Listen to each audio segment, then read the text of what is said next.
Guys, if you want to build a long, healthy, trusting marriage, you have to learn how to problem solve together.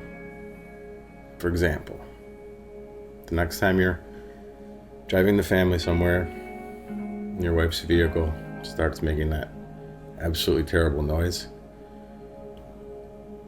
simply look over at her and ask her to stop talking. That should fix it.